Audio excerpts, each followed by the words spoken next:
দ্বিচারিতা, তারা ডাইরেক্ট অস্বীকার করে যে আমরা শরিয়া অস্বীকার করি নাই। আমি তাদের গত কয়েকদিন আগে আমাদের ওসামা সাহেবের সাথে এক টকশোতে আমি এটার 5টা প্রমাণ দিয়েছিলাম। তারা যে শরিয়া কায়েম করতে চায় না, তা আপনি তাদের গঠনতন্ত্র দেখেন, পুরো গঠনতন্ত্র 20 সালে যে গঠনতন্ত্র তাদের তৈরি হয়েছে, এই সংস্করণের পুরাটা গঠনতন্ত্র যদি পড়েন, কোথাও আপনি দেখবেন না এটা যে তারা স্পষ্ট করে শুধু বলেছে আমরা শরিয়াই কায়েম করতে চাই। হ্যাঁ, প্রথম তারা একটা ধারার মধ্যে এটা বলেছে যে আমরা কোরআনের বাহিরে কোনো আইন আমরা চাই না। আবার এই কথার পরে তারা দেখেন, আমি কয়েকটা প্রমাণ আপনাদের সামনে সংক্ষেপে পেশ করি। তাদের গঠনতন্ত্রের 12 নম্বর পৃষ্ঠা, 13 নম্বর পৃষ্ঠা এবং 26 নম্বর পৃষ্ঠা, এই 3টা পৃষ্ঠার মধ্যে 5টা বক্তব্য আছে তাদের। তারা লিখেছে, বাংলাদেশ জামাত ইসলামী উহার বাঞ্ছিত সংশোধন ও সংস্কার কার্যকর করিবার জন্য নিয়মতান্ত্রিক ও গণতান্ত্রিক পন্থা অবলম্বন করিবে। মানে সংস্কারের জন্য তারা গণতান্ত্রিক পন্থা অবলম্বন করবে, শরিয়া পন্থা অবলম্বন করবে না। 13 নম্বর পৃষ্ঠার মধ্যে লিখেছে সংঘবদ্ধ প্রচেষ্টার মাধ্যমে বাংলাদেশে নিয়মতান্ত্রিক ও গণতান্ত্রিক পদ্ধতিতে সুবিচারপূর্ণ শাসন কায়েম করিয়া সমাজ হইতে সকল প্রকার জুলুম, শোষণ, দুর্নীতি ও অবিচার অবসান ঘটানোর আহ্বান। তার মানে এই সমাজ থেকে জুলুম, শোষণ, দুর্নীতি, অবিচার এগুলো সবকে মিটিয়ে একটা সুবিচারপূর্ণ সমাজ কায়েম করার জন্য একমাত্র সিস্টেম হলো তাদের নিয়মতান্ত্রিক ও গণতান্ত্রিক পদ্ধতি। তার মানে তারা শরিয়া পদ্ধতিতে তারা এই সুবিচার কায়েম করার কোনো ফিকিরই তাদের নাই। এরপরে 13 নম্বর পৃষ্ঠায় লিখেছে, নিয়মতান্ত্রিক ও গণতান্ত্রিক পন্থায় সরকার পরিবর্তন এবং সমাজের সর্বস্তরে আল্লাহ ভীরু, চরিত্রবান, সৎ ও যোগ্য লোকের নেতৃত্ব কায়েমের চেষ্টা করা।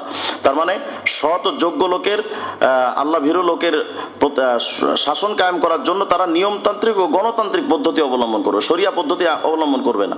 এগুলো কিন্তু আমাদের কোনো বানানো, কোনো কোট করা না, এটা সরাসরি তাদের সাংগঠনিক সংবিধান থেকে উঠিয়ে নিয়ে আসা।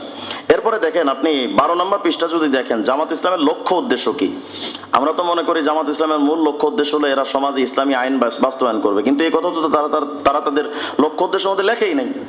তারা তাদের লক্ষ্য উদ্দেশ্যের মধ্যে লিখেছে ধারা নাম্বার 3, বাংলাদেশে নিয়মতান্ত্রিক ও গণতান্ত্রিক পদ্ধতিতে ন্যায় ও ইনসাফ ভিত্তিক সমাজ প্রতিষ্ঠা করা এবং আল্লাহ তাআলার সন্তুষ্টি অর্জন করা। তার মানে আল্লাহ তাআলার সন্তুষ্টি অর্জন করার জন্য গণতান্ত্রিক পদ্ধতিতে তারা ন্যায় ইনসাফ কায়েম করবে, শরিয়া আইনে না।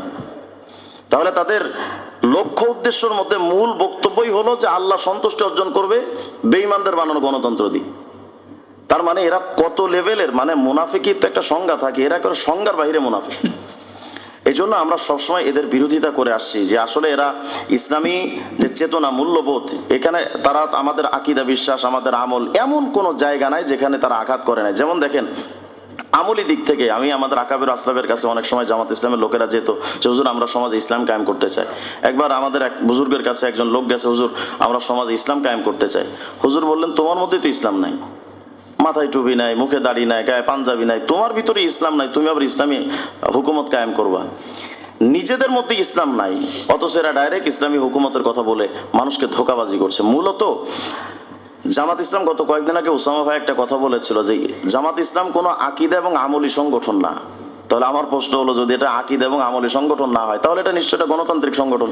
তা আমরা তো ওইটাই বলতে চাচ্ছি বারবার যে আপনারা একটু ঘোষণা দেন যে জামাত ইসলাম ইসলামিক দল না, এটা একটা গণতান্ত্রিক সংগঠন।